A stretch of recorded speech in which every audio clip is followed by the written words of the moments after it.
All right. Here we are again. It's Tuesday morning. Tuesdays are exciting. I thought we'd start off with the daily chart. First of all, let's take a look and see what the market's been doing over the last little bit. Hope you guys are all out there and happy and ready to go. Rocking and rolling with our track and trade software. Up in the upper left-hand corner, we have the S&P 500. Up in the upper right-hand corner, we have the Dow. This is the daily chart. All right, so these are the daily charts. You'll notice that I have them set up with an indicator called the Bulls and Bears. The Bulls and Bears is a proprietary indicator. It's actually my proprietary indicator. We wrote it here at Track and Trade, Gecko Software, and this indicator is based on Fibonacci and Elliott wave, and what it does is it kind of tells us whether the market's neutral, bullish, or bearish. And as you can see in these examples, down in the bottom left-hand corner, we have the Russell 2000. In the bottom right corner, we have the NASDAQ 100. And they're all neutral. They're all kind of neutral. So neutral means not great, but it also doesn't mean bad. It just means that the market's not got a lot of decision in one direction or the other. Right now, we're looking at neutral markets. So the market's come down off this previous high.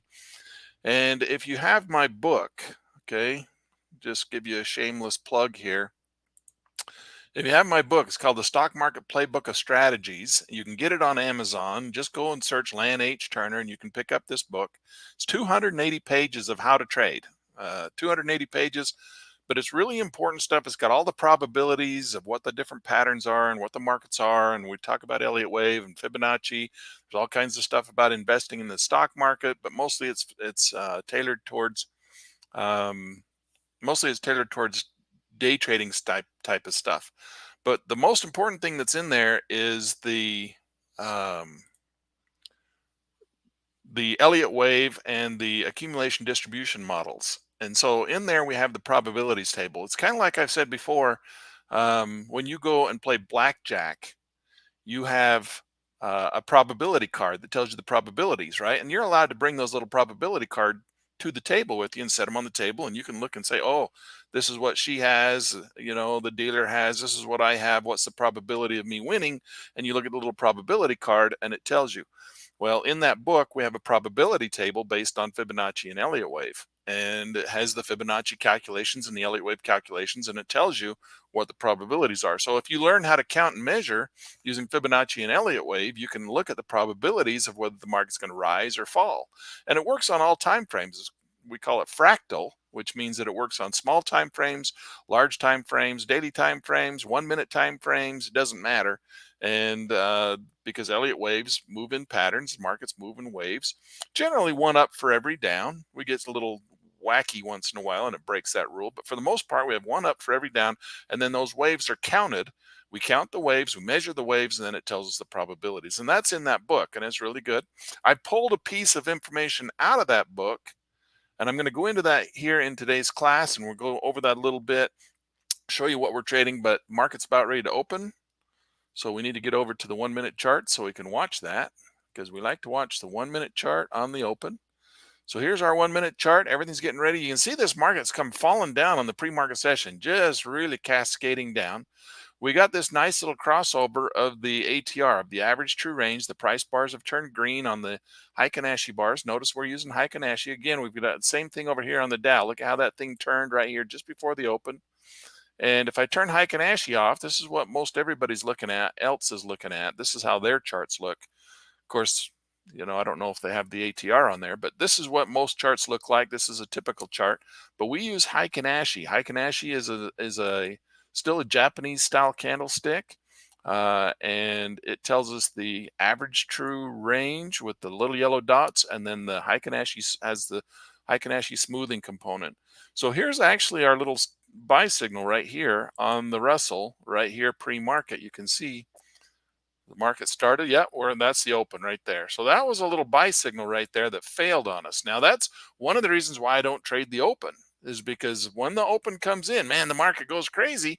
And even though that was a buy signal, because the market rallied, right? We have the Russell 2000 tells us 1 minute chart is rising, and we go up into a rising market. The ATR is rising. We get a little pullback with the two red bars, and then another green bar is a buy signal anticipating an ABC continuation of the pattern. As soon as the market opened, bam, that thing immediately failed. So That's why I don't like the open. The open is very unpredictable. A lot of times you look back in time and you're like, oh, wow, you should have just bought right on that crossover just before the open, and it market just took off and ran and never came back. And that's true. It does that quite often, but it does this quite often too. And the problem is that you get caught in this and it rips your wheels off, and then you feel sick for the rest of the day. Of course, if you catch one, it's like fishing for sharks. If you catch one, you're happy you caught one, but are you really? Are you really happy you caught one? Scared the living crap out of you, right? This is a scary time to trade. So, for beginner traders, which is what I'm going to assume most of us in this class are, most of you watching this video are going to be beginners learning how to trade. I would recommend you avoid the opening bell.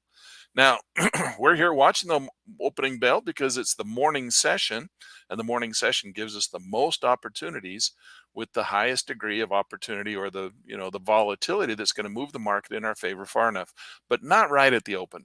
Now, we're in the futures market. We're not in the stock market. Here, I better pull up a little bit of information here for you, and we'll run a banner across the bottom to give you a little bit more information. We're trading in Chicago, okay, through the Chicago Mercantile Exchange. This is not the New York Stock Exchange, even though these are stocks, okay? These indexes are actually traded over in the futures market. So the comparable over in the stock market, for example, if you wanted to trade the S&P 500, you'd be trading something like the SPY. All right, that would be an ETF of the S&P 500. So this is the Dow up in the upper right hand corner. So over in the stock market, that would be the DIA, which would be another ETF. The bottom right corner is the NASDAQ. And again, we're trading that in the futures market out of Chicago. There are no pattern day trading rules, so you don't need $25,000 to come and do this. You can open up an account with $5,000 and you can trade this. And this would be the SPY. Now, the Russell, this is the Russell 2000, the 2000 small cap stocks. That's what the Russell 2000 is. And it is, I think it's TL, no, I can't remember. Can't remember the ETF for the Russell 2000. I have to go look it up. But you can go look it up. There's an ETF for the Russell 2000 as well, and I can't remember the symbol right now off the top of my head. But we've got the SPY, the DIA, and the QQQs. And that's what we're trading, only we're trading the futures version of those. And so over in the futures market. And again, no pattern day trading rules. And we are trading on leveraged accounts. So we don't need to open our account with $5,000. And for example, let's come up here and look at the key. This is the Dow. And if I come into the Dow and we look at the key, to put on one contract with the Dow, okay, because we don't trade shares over here in the futures market, we trade contracts. One contract represents a certain quantity of shares. And in this case, the initial margin or the expiration margin, actually what we're going to be trading is, because we're day traders, we're going to be out by the end of the day, is the day margin. So the day margin currently right now is right around $750. So to put on one contract is $750. Of course, you put the contract on and then you take it off, they give you your 750 back plus whatever profit or loss you have. So let's take a dollar calculator and run that across this dollar sign, this bar right here. So that bar on the Dow, that's a $175 bar. So that bar has moved $175. How much money would you have had to put into the market to make that 175 had you caught it at the bottom and sold it at the top of that one price bar? You would have had to put in $750. So you put up $750, the market moves that far, you make $175. So it's significantly different, and way different than trading over in the stock market. To make that kind of money in the stock market, you'd had to put into something like, I don't know, $17,000 or something to make that kind of money in that kind of a move, rather than over here, we do it with $750. That's why you don't need a $50,000 account or a $25,000 account to trade. You can trade with a $5,000 account because you only need to put up for each contract $750. You put up $750 and the market moves that far, you made $175 and there's no pattern day trading rules. All right. Look at the markets go. They're going crazy. All right. So we're looking for our opportunity to get into this market. We're going to settle this thing down a little bit. Let's look at that. That Russell right there is really starting to run. That last bar on the Russell, $165 bar. That's a $165 bar. That's how much money you'd have made. And if we look at the key over here, how much would you have had to put in day margin? Oh, it's not listed right here, right now. It's not listed, but I bet you it's about the same, about 750, maybe $1,000, $750 probably again for the Russell. I'll look into why the day margin's not listed over there, but they're not posting that right now. So we've got boy, these markets really coming down. Look at this. This is a beautiful little setup for us right here. We have this first little rally. It came up, we got the first bar back, and then it turned and started to rally once again. That's our that's our system. That's the one we like to trade. Here it is again. So we had the first rally up. So it came in. We had the first rally up, and then we had the little pullback, the red bar, breaking of the red bar right there. That's our buy signal. The only reason that it was hard to take right now is because it's on this really wild and crazy opening bail. So that's exactly what we're looking for. Now here's another one right here, but notice the indecision. See the topping and bottoming tails in here? We had bottom tails, no bottom tails. That's good. We like to see 3 or 4 no bottom tails. They only got 2 here. We got a clearing bar. I call this a clearing bar because it has big topping tail, big bottoming tail, went beyond the upper bars of the previous bars, went beyond the bottom bars of the previous bars, took out all the limits and all the stops above, took out all the limits and stops below. That's why I call it clearing. It cleared out all the table. And then the very next bar is the one that generally decides the determines the trend direction. Because if it clears out all the stops and limits above, clears out all the stops and limits below, and they're all gone, now we have a fresh sheet of paper, so to speak, and what is the next trend is what takes over. We have the bulls and the bears, right? This is a game that we're playing between bulls and the bears. So who took over in this example? We had a clearing bar, big long bar, topping tails, bottoming tails. The next bar was a bullish bar that had no bottoming tail. So that's a bullish arrow, indication that the trend is probably going to be bullish.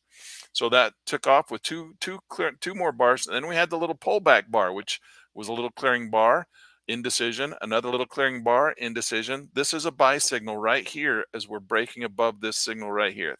Okay, that's a buy signal. So as it breaks above that little red and that little clearing bar right there after a rally, it's not a very strong buy signal because it only had two bars. I would like to have seen 3 or 4 bars, but we got a much stronger one here on the Dow.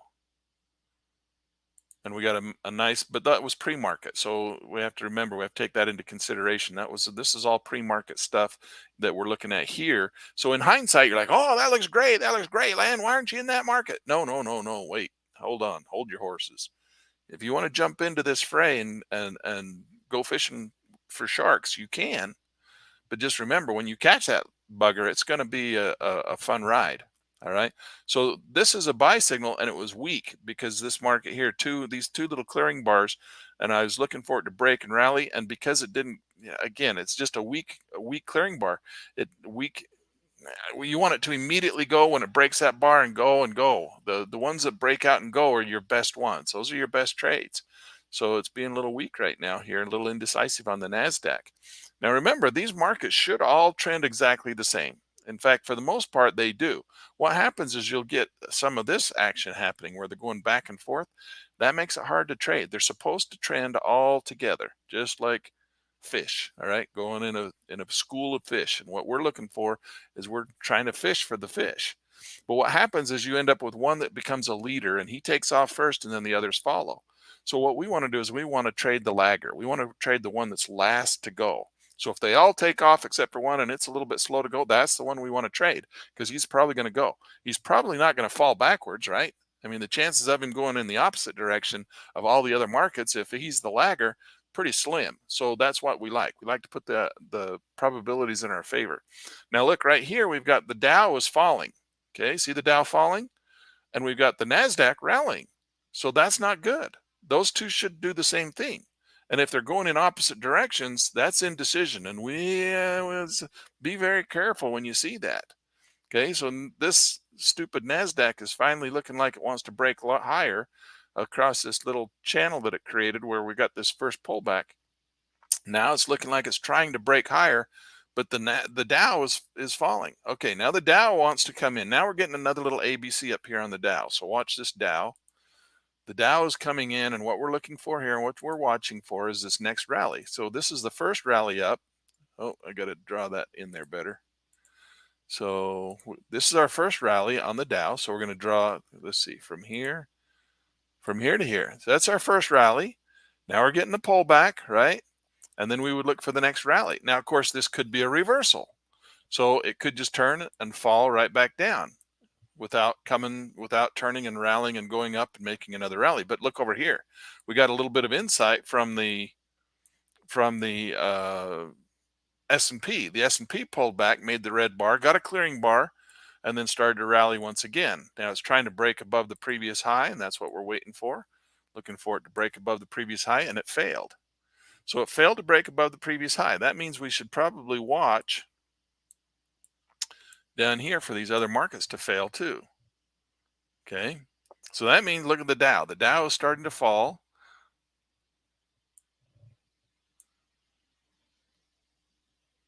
And the NASDAQ is it's looking at showing strength here to the upside on the NASDAQ. But it's slow, and it's coming out of this ugly little sideways thing that we had going here. Where's my little sideways thing?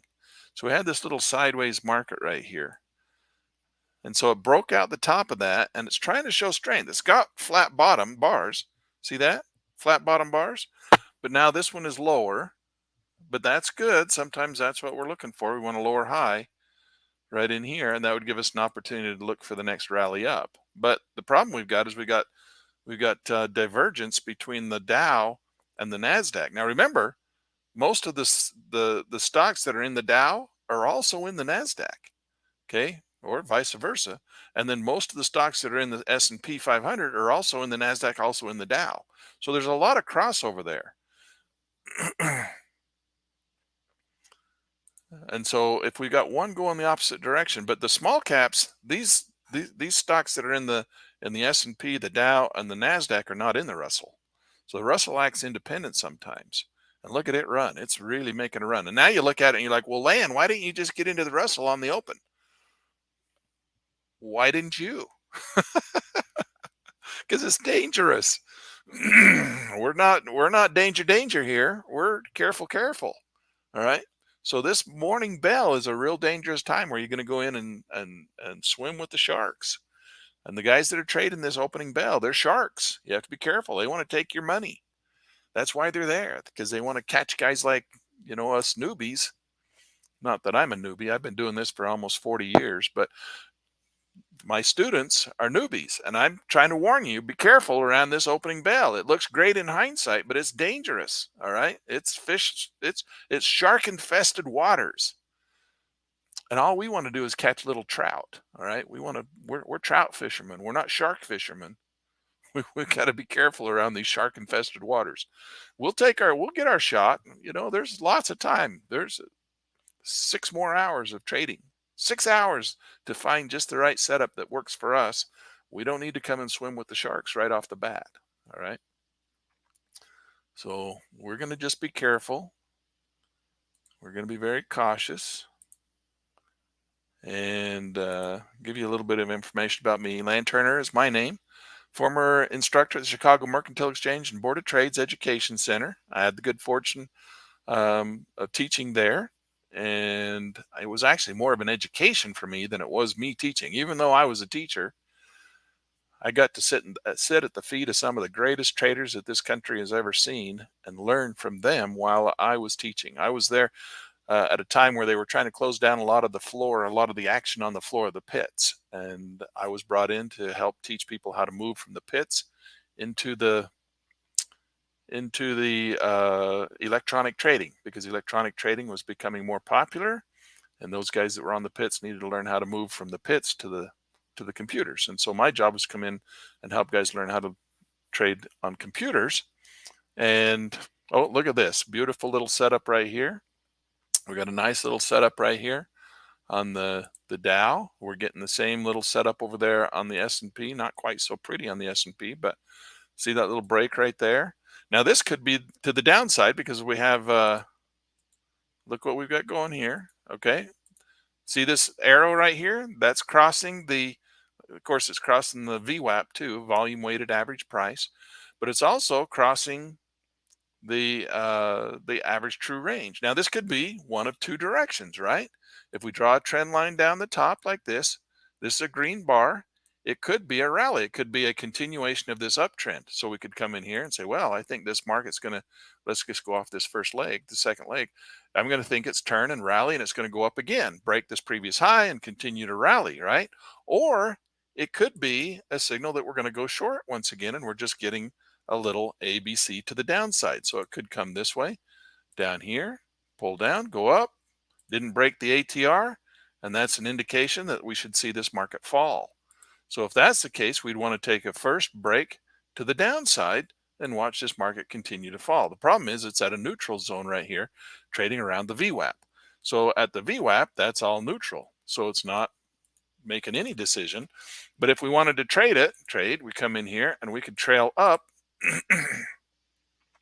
just like this. Now this is a trailing stop. It's a stop for entry. If the market continues to rally and go up, we won't get in. But if the market turns and starts to fall once again and breaks new lows, well, we get filled. Okay, we just got filled. All right. And we have a limit order down here. We can set that down here at whatever price we want. I'm going to delete that limit order for now. And then we can add in a stop order, OCOs, and we can put in here. And our goal is to make $500. So on this first run up here, we're not going to make $500 on one run. We'll just put it down here, testing the new lows right around 250. We'll just put that right in there. And we'll say if the market comes down there, we'll take 250 out of the market. More likely we could make, in one trade, we could make $500 if we were on the NASDAQ. It's a much bigger market. But this thing's being stupid. It's not coming down immediately. We want it to come down immediately and go in our favor. Otherwise, it looks like it might go up. So if that's the case, we can we're just going to get out. I was going to reverse my position and go long, but I was too slow to do that. Now it's being stupid again. So we're down $75 on that attempt. Okay, we cast our line in the water, and they took our bait, and they're going to come down. They're going to try it again. Should we try it again? We can try it again. Okay, we'll take another short. We'll try it again. We'll put this limit down here to take profits if it comes down and tests this previous low in here. Okay, we need to try it again. The problem is, let's actually calculate that. We're down $75. Now I'm going to show you at OCO. I like to recover my losses. Now I know a lot of traders don't want to do that. They're like, oh, don't play recover losses. Just trade the trend. That's fine when you get a little bit more experience. But I want to teach you, when you first start trading, it's a good thing to recover losses. So you put your limit at where you lost your money. That way it brings you back to zero. You can start fresh again. So your first trade, just try to recover your losses. So we're going to come in here and see if this market won't come down and at least give us back the money that we lost. It's interesting. See how far the distance is from this red line to the buy limit line? Looks a lot farther than how far the market moved for us to lose that money, doesn't it? Some reason, I don't know if it's an optical illusion or what, but that's how far against us that market moved when we got our stop order. But now it's coming back against us again. It's being stupid again. If it goes to zero, I'm going to get out, because it needs to go just decisively in our favor. If it doesn't move decisively in our favor, we don't want to add to our losses. The other one never did even move decisively in our favor, so we never even got the opportunity. Come on, drop, you silly market. We'd have been better off over there on the S&P, wouldn't we? So if this pulls back and I get back to basically break even, I'm just going to pull it off and we'll try again later. I'm not going to quite make it. Come on, you need to fall a little bit farther. Come on, there we go. Come on, one more step. One more, come on. Oh, you dirty dog. It's almost there for us. If it backs off too much, we'll just take it at... Come on, one more push. You can get down there. Come on, one more push. One more push down. It's being slow and lazy suddenly. Bulls and bears are pushing against each other. The bulls keep pushing it higher. The bears keep trying to push it lower. The bulls are like, this is a great place to buy. This is a great place to buy. Look how low it is. Oh my gosh, I'm going to buy, buy, buy. And the bears are like, no, no, sell, sell, sell. Push it lower. Oh, there's green. It's going green on the ticker. That's time and sales up there in the upper right-hand corner, that little tiny chart. We're charting the time and sales. So when it starts to rally, you can see that the lots of green on the tape is what they call that. So we see it as a chart in track and trade. It's a little tiny chart. That's your tape up there in the upper right-hand corner. Come on, push down there.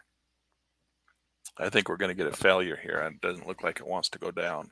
Looks like we've seen as much down as it wants to go. We're going to take it off right there. We're not going to lose any more. You dirty dog. We tried to get our money back. Didn't quite go. Now it's getting indecision. It's going back up. It's breaking all the stops from the trailing stops. Those 3 bars. Now watch it turn and cascade back down. There's a clearing bar. Okay, that's a bar of indecision. So we have topping tail, bottoming tail. Now we have to wait for another opportunity because this one here just got broken in half. So the next bar will generally determine the next trends. But it didn't quite clear. So we got a clearing bar to the upside where it went and took out all the trailing stops, but it didn't clear to the downside. Okay, it didn't clear this previous bar's low. So it's just an ugly indecision bar with went back and stopped everybody out. So now it'll probably continue to fall. But look at the NASDAQ. NASDAQ's starting to rally. So now we got divergence again between the Dow and the NASDAQ. So the NASDAQ wants to go up while the Dow wants to go down. The S&P wants to go up. It's trying to go up. It's got green bars over here, but it's a lot of indecision. The Russell's just going sideways. This is what I call a price correction. So a price correction is where the market makes a nice, beautiful trend like this, but then it doesn't continue the trend either up or down. It doesn't turn and reverse, and it doesn't come and make a little pullback and then continue the rally in a nice, another big trend. It just starts to go sideways and dies. I call that a price correction because the price moved from this price right here, right, which is going nowhere. It's kind of sideways, a nice rally, and then another sideways. It's just a price correction. It's like, okay, let's buy a bunch. Do you want to get rid of them? No, I'll just hang on to them. You want more? No, I don't want any more. And so the market just goes sideways after a price correction. And that makes it really hard to trade because you get excited and you're jumping in. You're like, hey, market's on a run. Let's get in. And so you think, okay, we'll take the next leg up, A, B, C, D. And then it doesn't go. And then you get your bait taken. So this is fishing.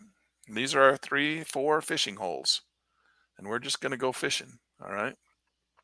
Or you can think of it like football. This is the Bulls and the Bears. Bulls playing against the Bears. 2 football teams. And then what we've got is we got the Bulls have the ball and they want to take it long. You got the Bears that are on defense. They want to push it short. If the market starts to go short, we got defense. We got the Bears take the ball and start to push it lower. The Bulls take the ball and start to push it longer. And it's just a big football game. All right. Let's come in here and see what's going on. Good morning. Matt Baker says hello. Hey, Matt. Matt was picked up Pit News magazine yesterday, and he actually is a real person. I went and looked, you guys who said he wasn't a real person. So B. Taylor, welcome. Glad to see you in the class again. I got something for you guys. I made something yesterday, and let's pull this up. This is a little diagram of what we're looking for. All right, while the market's being a little slow, let me see if I can turn this banner off. Let me get rid of my picture here out of the corner. So this is the pattern that we're looking for. This is the primary pattern. Now look, we're getting it right here on the Dow over here on the other market. So we're going to talk about this. So this is the pattern that we're looking for. Okay, it's called an ABCD pattern. You get them to the upside, you get them to the downside. But what we're looking for is we're looking lots of flat bottom bars on the way up, at least 4. I like 1, 2, 3, 4 is good. And then we get 2 red bars pulling back. And we don't want them to go up and break. We don't want it to come back far enough to break the average true range. Those two red bars on the way back should not uh, break the average true range. And then we want to see it break a previous high. Once it breaks a previous high, we want to see it rip and start to go higher once again. And that's the A, B, C, D. We're not going to trade the A, B. We're going to trade the C to D. Same thing on the bearish side. We're not going to trade the A to B. We're going to trade the C to D. All right. We want the market to prove to us that it's starting to trend first. Then we want to see a hesitation in the trend. Then we want to see the next leg, whether it's up or down. All right.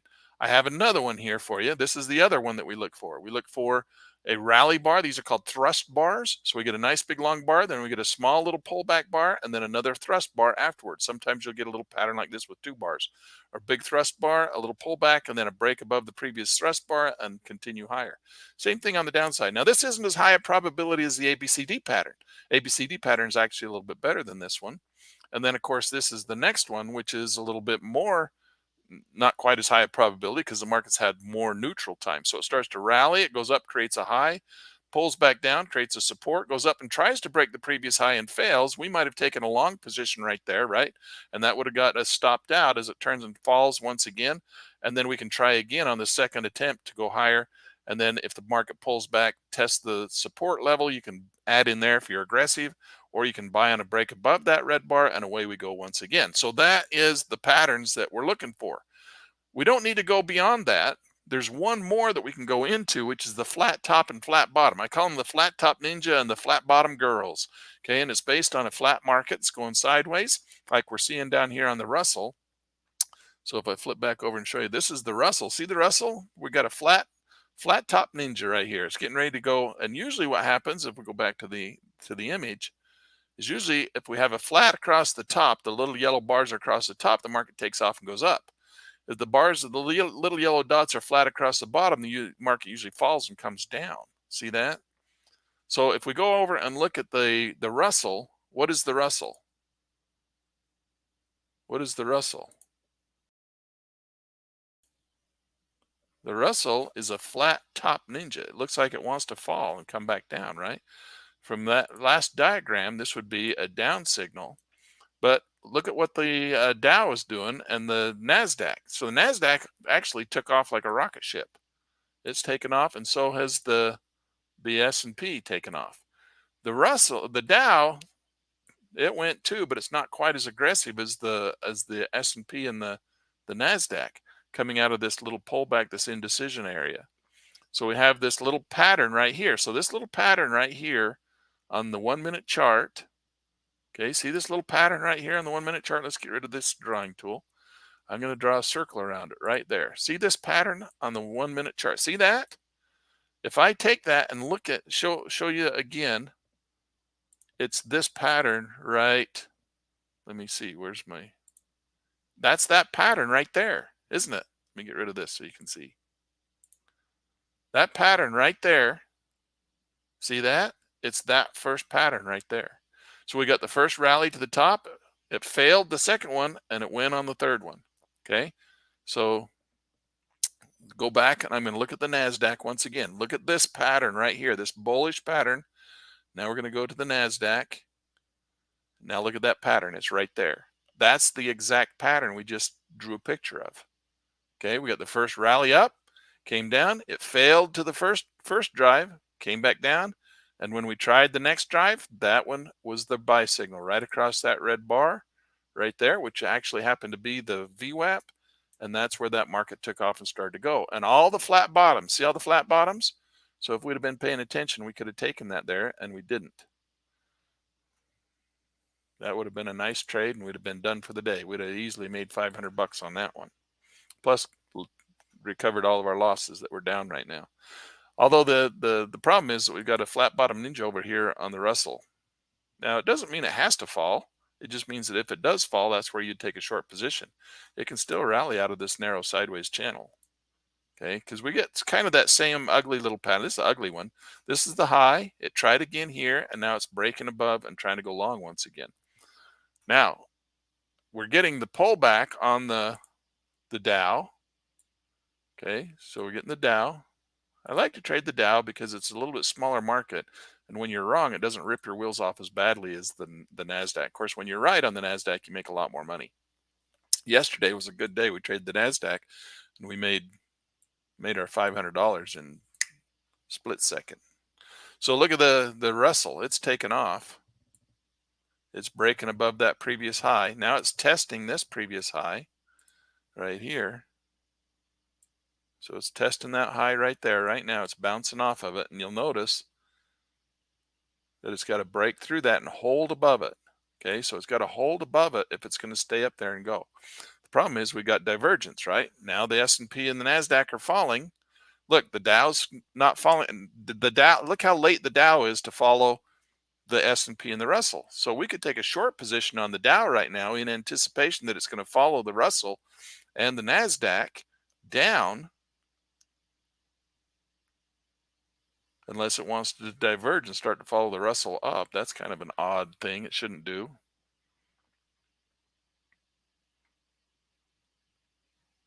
Okay, so we're getting this little pullback ABC pattern. It's kind of a scary one because it's so big. It's so big. Lots of reasons. Because what we do is we put our stop behind the price bar that we get in on. So that would be a $380 risk. That's just a big market right there. Of course, if we're right and it takes off and goes once again, oh, now it just broke the average true range. It's no longer bullish. It's now bearish. Coming down, touching the VWAP. Remember, the VWAP is kind of like a rubber band. All right, think about the VWAP as a rubber band. You ever played that game where you got a paddle and a rubber band hooked to a ball, and you bang, bang, bang, bang, bang, bang, bang?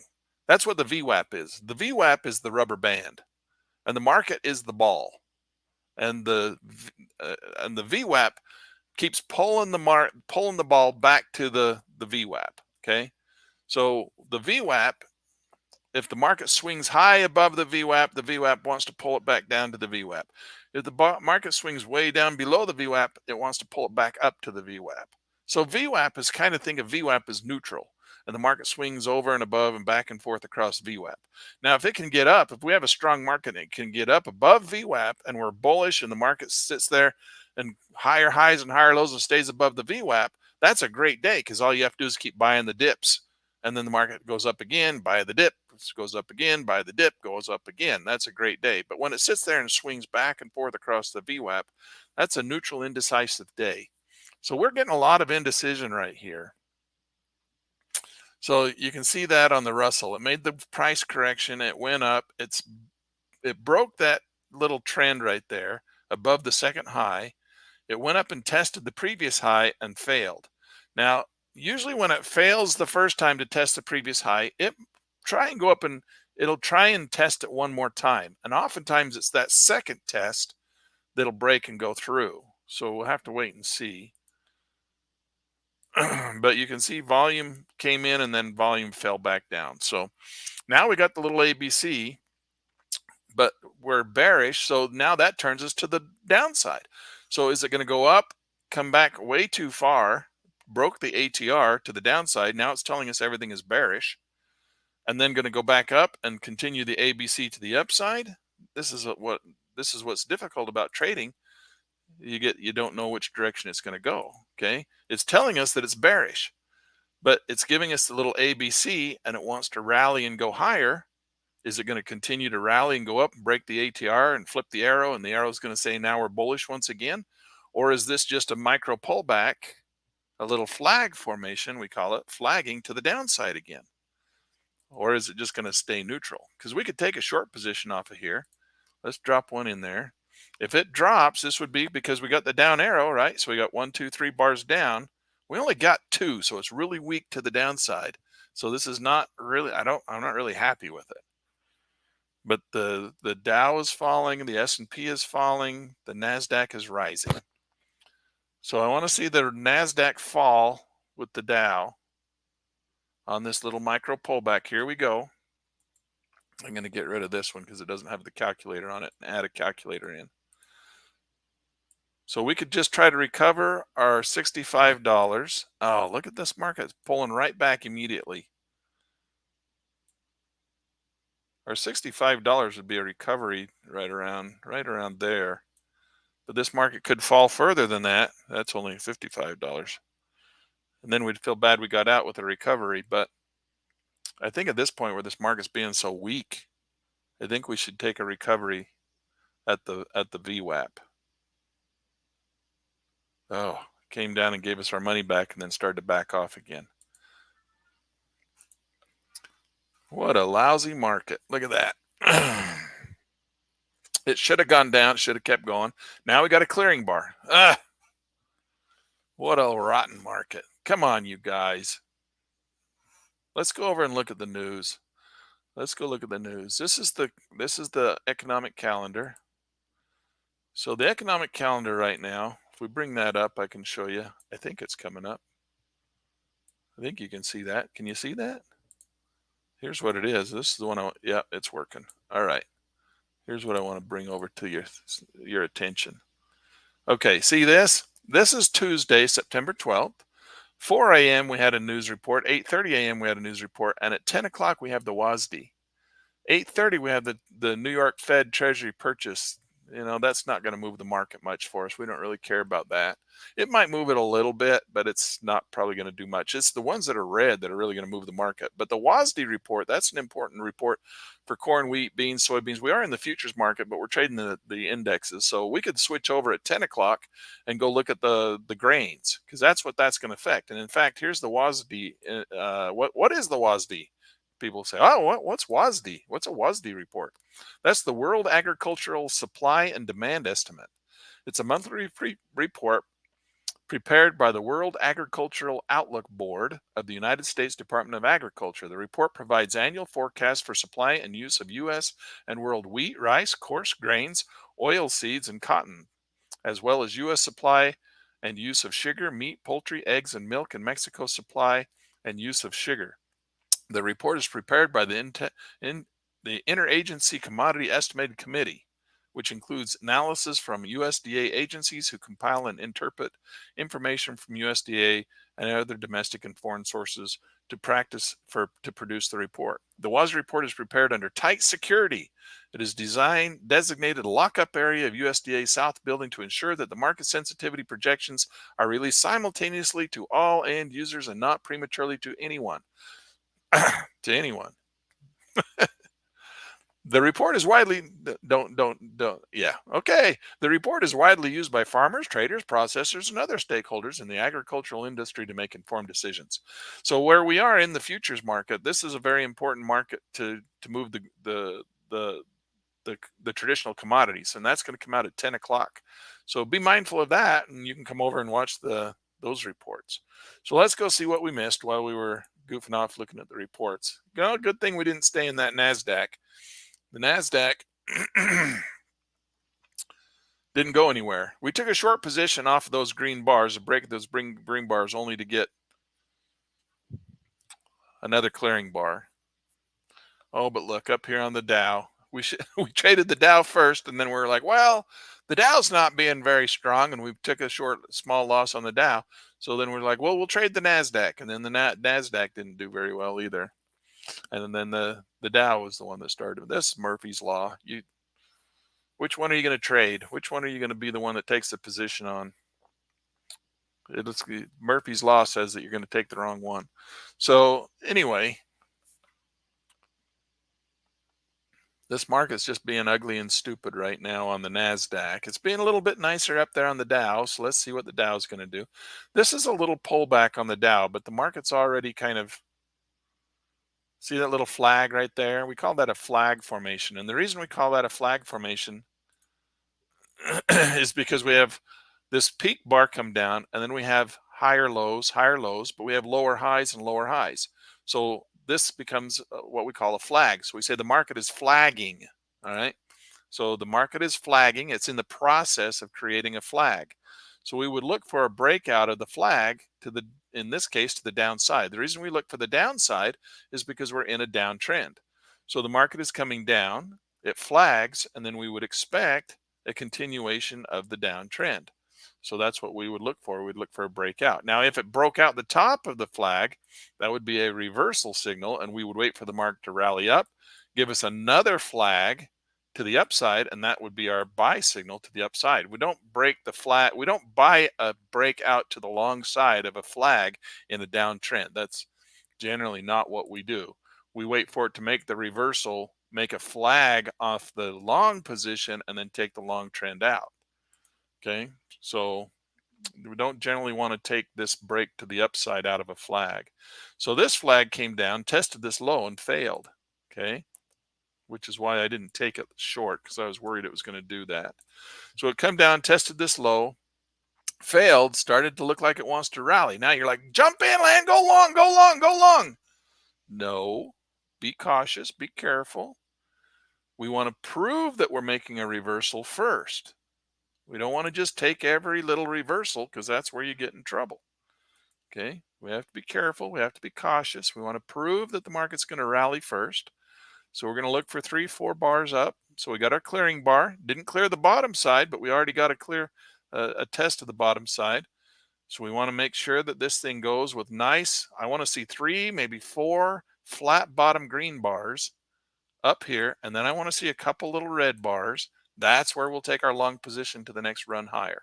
All right, and that looks like to me it might be a little head and shoulders bottom formation, which would be, this would be your left shoulder, your neckline. This would be your head. We're going to come up and look for the neckline, come down to look for that right shoulder, and that right shoulder is where we're going to look for that thing to take off and go to the moon. And if it doesn't, then we'll wait for another perfect setup, something like this, okay, is what we're looking for. So that thing, we want to see it come up. Don't flag right there. That's a really bad spot to start flagging. And a flag, of course, means higher lows and lower highs. If it flags after only 2 bars, that's bad. Bad news. We need it to break a previous high. There it did. Okay, that's good news. This is what we want to see. We want to see 4 flat bottom green bars. I want to see it break that neckline, go up, test that VWAP again. Let's see it go up there. I want to see 4 flat bottom green bars.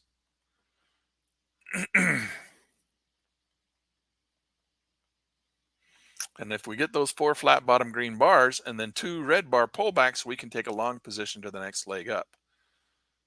If we don't get it, we don't get it.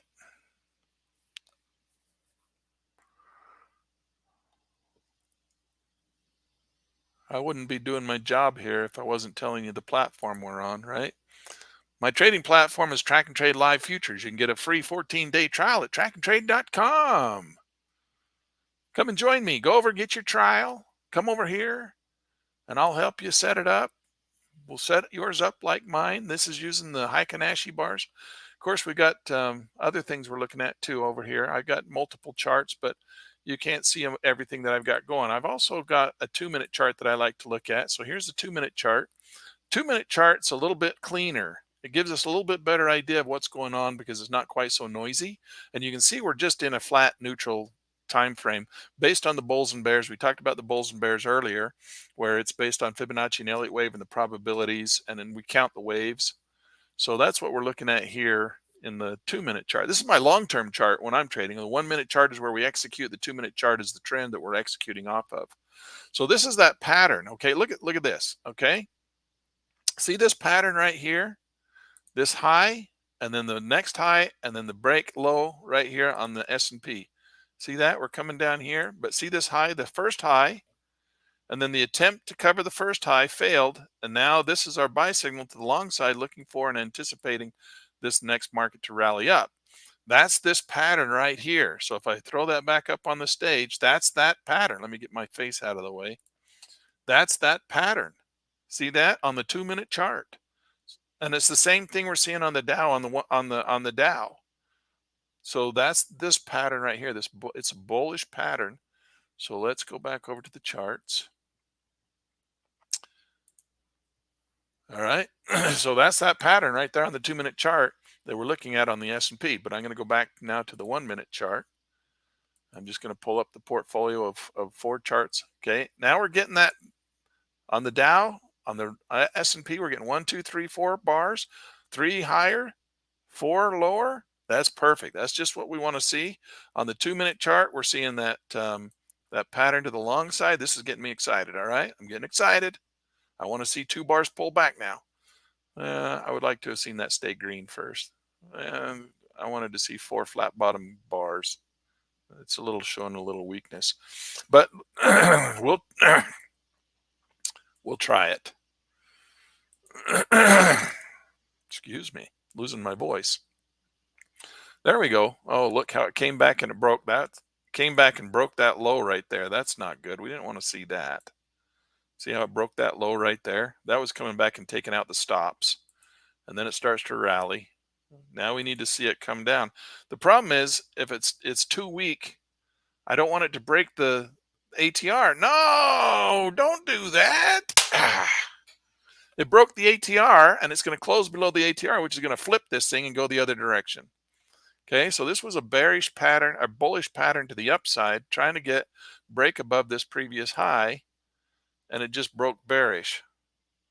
So now we're still in a downtrend, this bearish downtrend. See this bearish downtrend? We're coming up. We just got this bearish trend coming here. I thought we were going to get this thing was going to turn and rally and come up and give us a nice big long uptrend here. And it looks like it wants to come back down to the bottom of the channel. Let's wait and see what happens. That might stay above it's just spiking that ATR. Okay, that's okay. Don't close below the ATR. Whatever you do, don't close below the ATR and reverse us to a bear market. We want to stay bullish right now. Let's get ready to trade. I'm going to come in here and edit this number 17. And I'm going to turn this off to 0. I want that set to 0, and I want that set to 0. Okay, here we go. All right, we're going to go long. All right, we're going to go long off of this pullback. Oh, it did break the ATR. This is a dangerous thing to be taking a long position right here, but I want to see this continuation. I want to see the bullish pattern break. I want to see it come up and break above this high right here. We're doing it on the Dow, which we probably ought to be doing it over on the S&P instead.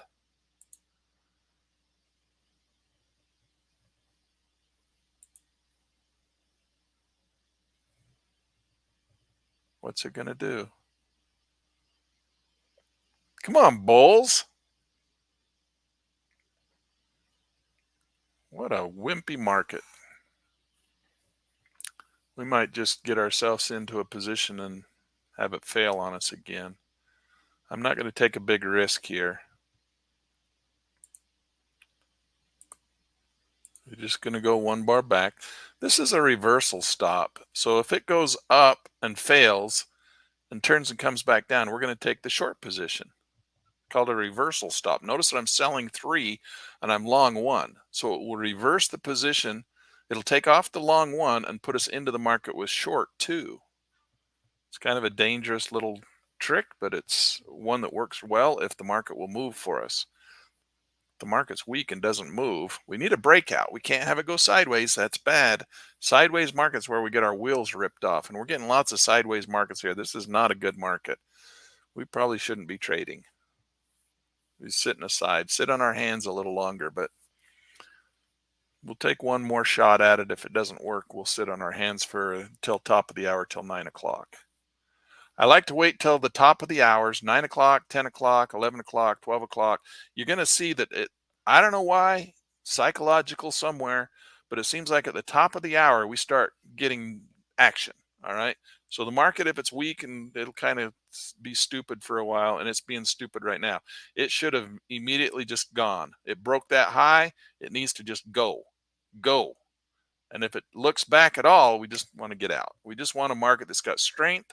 The bulls are all jumping in, and we're going to the moon. Let's go. Come on, whip that pony.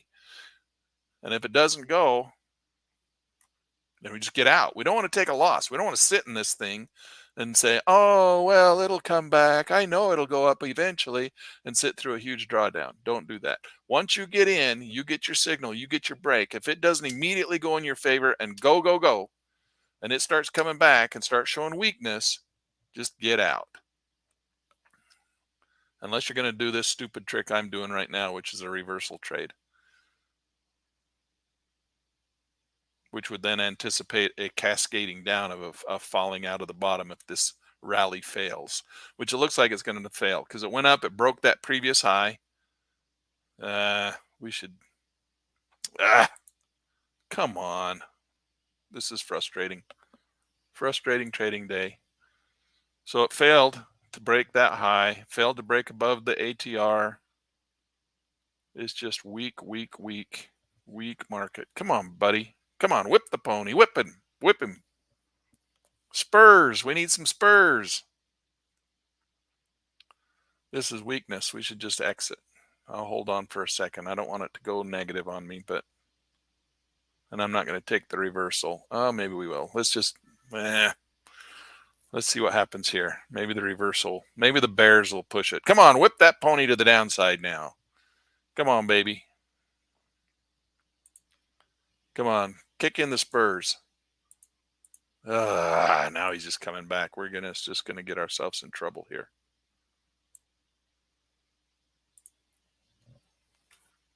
Come on, spank him. Come on. Come on, give him some oats. Come on. There we go. Back to break even.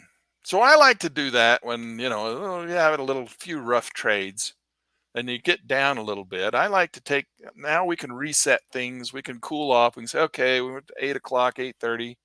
We haven't made any money. We've taken what, 3, 4 trades. All we did is get back to break even. I like to get my self back to break even. I can breathe deep. I'm not down $100. I'm not feeling bad. This market is still going and you're like, oh, you should have stayed in. Yeah, well, how many times did we try to stay in and it didn't go in our favor, right? The last 2 times we did that, we tried to stay in, didn't take the money, and we ended up losing it, losing more. So I like to get back to break even. Now I'm back to zero. Now I can start to work again. I can wait for another setup. I can wait for another pattern. I can wait for another more volatile market, a little bit. I don't want to swim with the sharks in the morning bell, but I don't like this either. These are guppies and and goldfish. And now this is the guppy goldfish markets. This is really tough to trade into. We need something halfway in between. We don't want the sharks in the morning bell, and we also don't want the guppies and the goldfish in this type of a market. We need just some nice, 1 pound, 2 pound trout. We're trout fishermen. We don't want the little ones. We don't want the big ones. We want the ones that are just right. Papa bear, mama bear, and baby bear. We like mama bear. All right. We like mama bear markets. All right. So go get your track and trade software. Come and join me. And let's trade. It's fun. It's fun. We're having fun. All right. We're not going to take big risks in this class. If you want to take great big risks and make $1 million in 15 seconds, like some of these guys say they do, go watch another channel. That's not what I'm doing. I'm just trying to make $500 a day is my goal in this channel, and then you're done for the day. If you can make $500 a day, that's life changing for some people. $500 a day. If you added that to your bottom line every day, that'd be pretty nice. Not that we're going to make $500 every day. We have days where we have scratch trades and we don't make any money.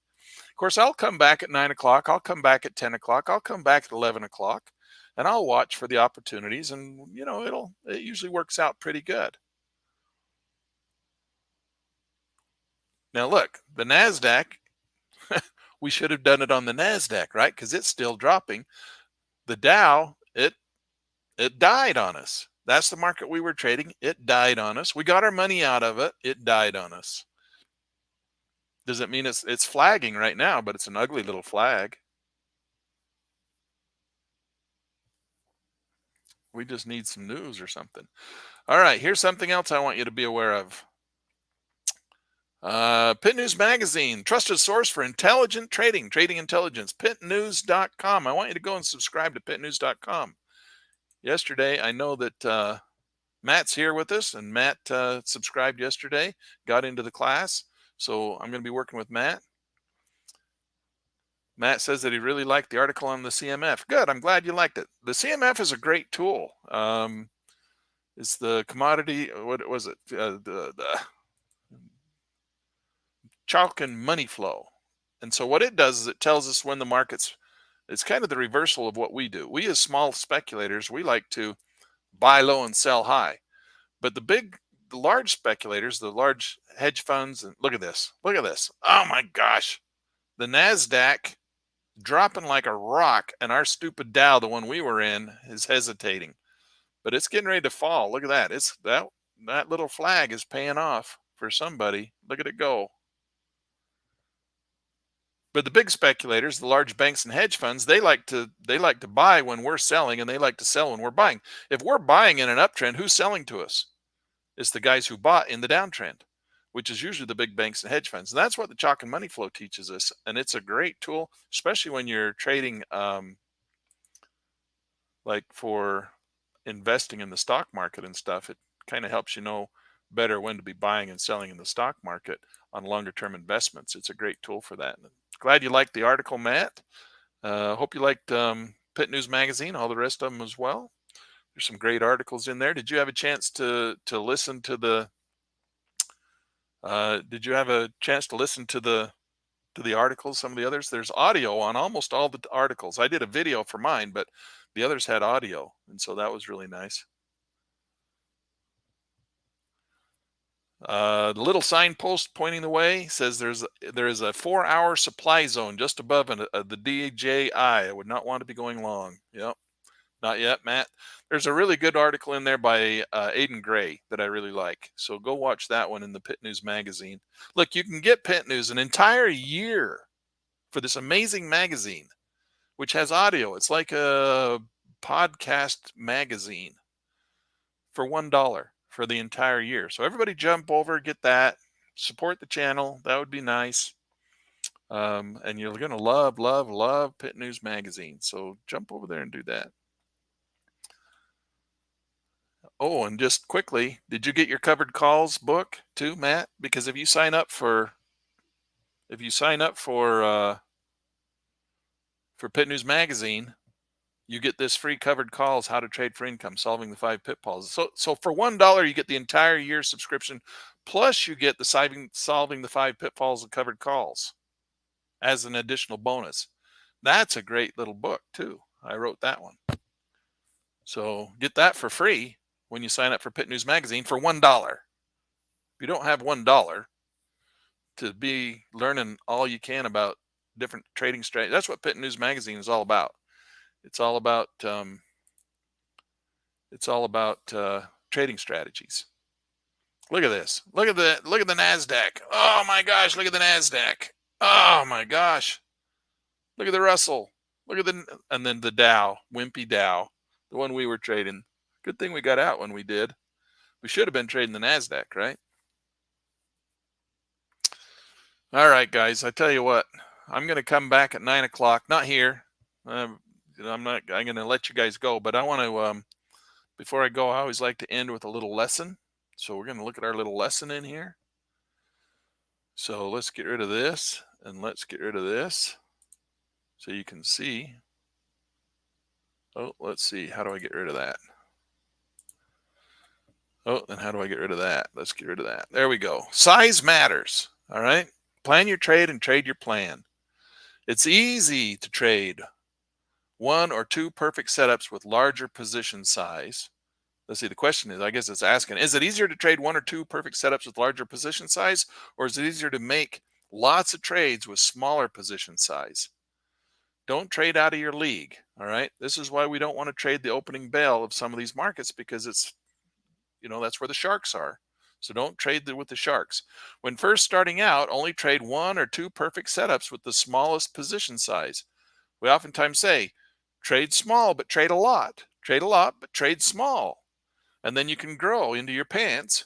So don't bet the farm, grow into your pants. So you can start off by trading small, but trade a lot. Trade all these little patterns, but trade small.